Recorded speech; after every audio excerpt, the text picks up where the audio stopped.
Finding yourself bored and numb? Well, no worries, because now you can get the all-new Ing Pods.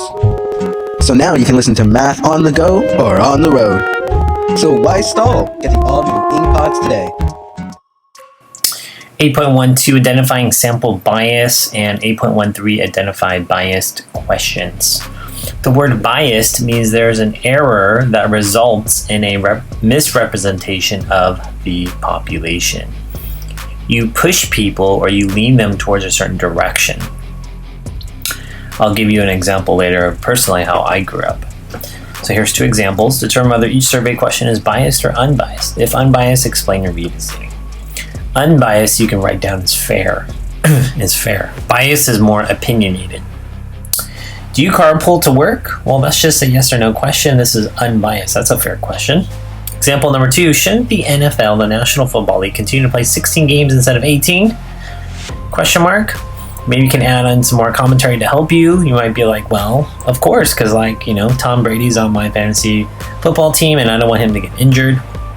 This is very opinionated because the 16 games instead of 18 is biased, is pushing towards 16 and not 18.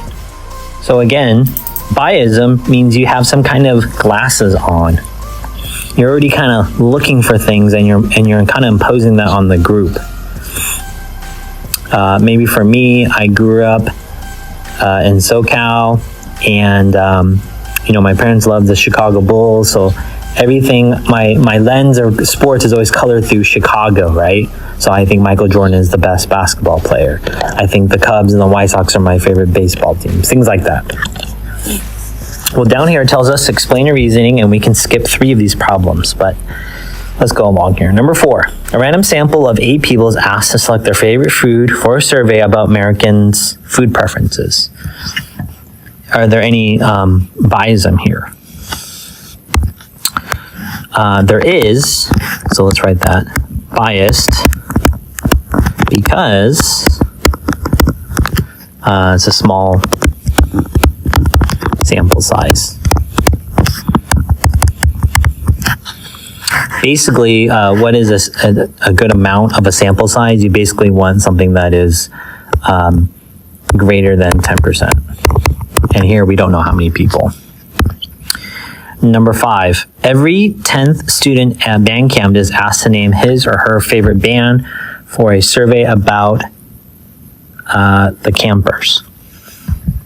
This one seems unbiased. What's our reasoning? Seems like the students chosen randomly.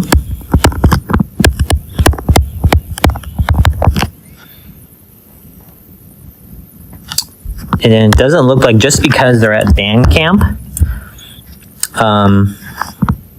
let's just say at band camp, doesn't influence their what their favorite is. Doesn't influence. Does that make sense? Just because they're at band camp doesn't mean it's your favorite group or your favorite musical artist. That doesn't change it. Okay, number 6. Every 5th person entering a museum is asked to name his or her favorite type of book to read for a survey about reading interests of people in the city.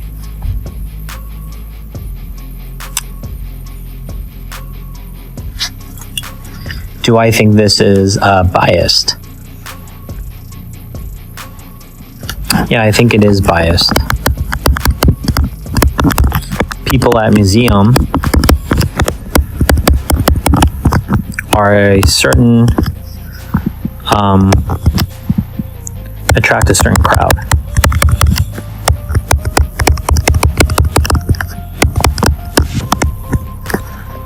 Because maybe people who, and that's a good experiment, which we'll talk about later, but if people are going to the museum, maybe most likely they like reading. I like going to museums because I like reading about, like, say, history.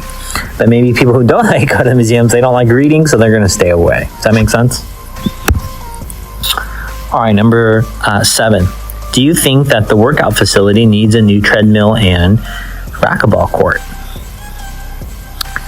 And this is biased. although participants seem like they are just kind of asked. So participants random, which is a good thing.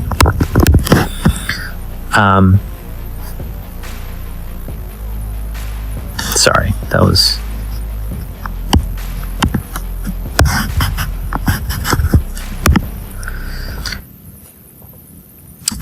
two issues here. Number one, you're dealing with you need a new treadmill.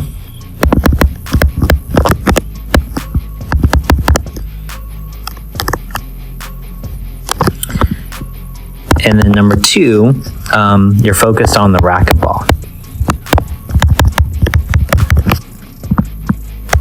Because a better question to have asked would have been, does the workout facility need any new equipment or any updating, right? That's very broad. But for you to say the treadmill and the racquetball court, maybe because you're really trying to push, like, hey, I really want a new treadmill because I like running on the treadmill or playing on the racquetball court. Number 8, which is your favorite type of music, pop or country? Again, this is biased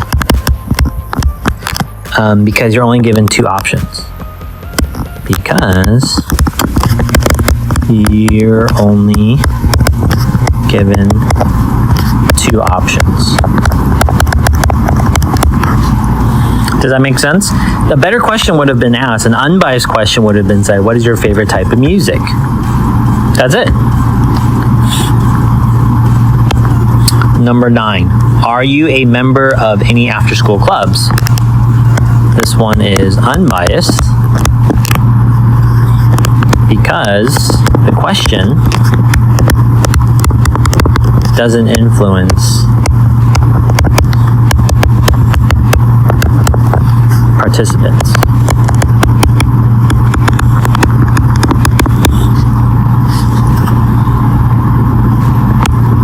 And number 10, don't you agree that employees should pack their lunch? This is bias or misleading because there's our explain word. Because the question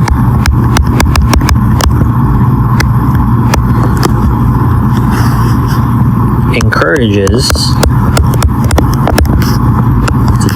certain types of responses.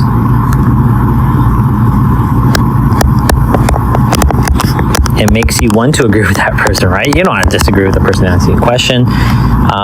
It makes people want to agree. Okay, that was question number 10. Want to go from hating to loving math? Subscribe to David Ng's channel to learn new ways to do math.